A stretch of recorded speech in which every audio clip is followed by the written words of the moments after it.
అత్యున్నత క్రీడా పురస్కారం మేజర్ ధ్యాన్ చంద్ ఖేల్ రత్న అవార్డులను ప్రకటించింది కేంద్రం. నలుగురికి ఖేల్ రత్న 32 అర్జున అవార్డులు అనౌన్స్ చేసింది. అర్జున పురస్కారాలు దక్కించుకున్న వారిలో 17 మంది పారా అథ్లెట్స్ ఉన్నారు. అర్జున అవార్డు అందుకున్న తెలుగు రాష్ట్రాలకు చెందిన జివాంజీ దీప్తి, జ్యోతి ఎర్రాజీపై ప్రశంసలు కురిపిస్తున్నాయి.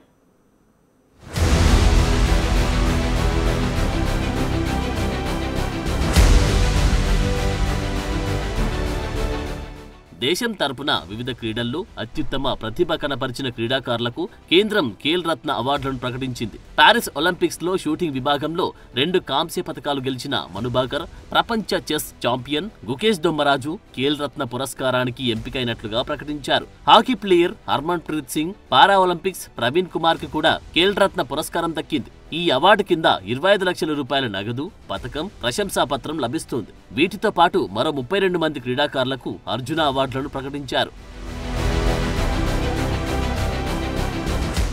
గత ఏడాది జూలైలో పారిస్ లో జరిగిన ఒలింపిక్స్ లో 2 పతకాలతో మెరిశారు మనుబాకర్. షూటింగ్ లో 2 మెడల్స్ అందుకున్నారు. 10 మీటర్ల ఎయిర్ పిస్టల్ విమెన్స్ కేటగిరీలో కాంస్య పతకాన్ని కైవసం చేసుకున్నారు. 221.7 పాయింట్లు సాధించి 3వ స్థానంలో నిలిచారు. ఖేల్ రత్న అవార్డు విషయంలో ఆమెకు అన్యాయం జరిగిందంటూ ఇటీవలే ఓ ప్రచారం జరిగింది. ఆమెను నామినేషన్ చేయలేదని వివాదం వెలుగులోకి వచ్చింది. తన దేశం కోసం ఆడడం తనకు గొప్ప అని నామినేషన్ దాఖలు చేసే సమయంలో తన తరపున పొరపాటు జరిగిందంటూ చెప్పారు మనుబాకర్. ఇప్పుడు ఆమెకు అవార్డు రావడంతో వివాదానికి ఎండ్ కార్డ్ పడినట్లయింది. ఇక గుకేష్ రీసెంట్ గా వరల్డ్ చెస్ ఛాంపియన్షిప్ ఫైనల్స్ లో గెలిచి భారత్ సత్తాను చాటారు.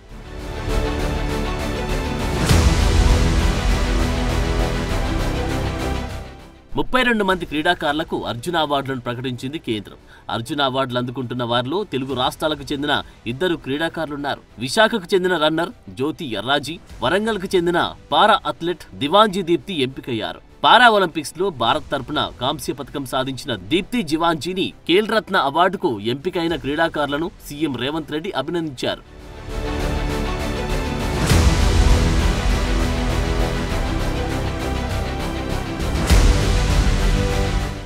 మరోవైపు అర్జున అవార్డుకు ఎంపికైన జ్యోతి ఎర్రాజీపై సర్వత్రా ప్రశంసలు కురుస్తున్నాయి. కేంద్ర ప్రభుత్వం ప్రకటించిన అర్జున అవార్డు దక్కించుకోవడంతో ఆమె కుటుంబ సభ్యులు సంతోషం వ్యక్తం చేస్తున్నారు. త్వరలోని రాష్ట్రపతి చేతుల మీదుగా అవార్డు అందుకోనుండడంతో కుటుంబ సభ్యుల ఆనందానికి అవధులు లేకుండా పోయాయి. అంటే మరి మాకు ఎంతో సంతోషంగా ఉందండి.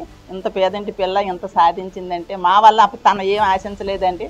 తన మంచి పేరు రావాలని, ఏదో మా ఫ్యామిలీ పేదరకంలోని నేను ఏదో ఒక లెవెల్లో ఉంటే నన్ను చూడగలనని తన మనోధైర్యంతో ఈ దేశాలన్నీ మెళ్ళ కొట్టుకొచ్చింది.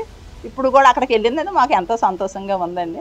ఇంకా ప్రభుత్వం తరఫున ఇంకా గవర్నమెంట్కి మేమేం చెప్పుకుంటామండి, ఇంకా చెప్పవలసింది ఏం లేదు. తన ఏదో ఇస్తే తను తీసుకునే పద్ధతిలో ఉంటుంది. ఇంకా అంతకని మేమేం చెప్పగలం. ఖేల్ రత్న అర్జున అవార్డుకు ఎంపికైన క్రీడాకారులకు ఈ నెల 17న రాష్ట్రపతి ద్రౌపది ముర్ము అవార్డులను ప్రదానం చేయనున్నారు.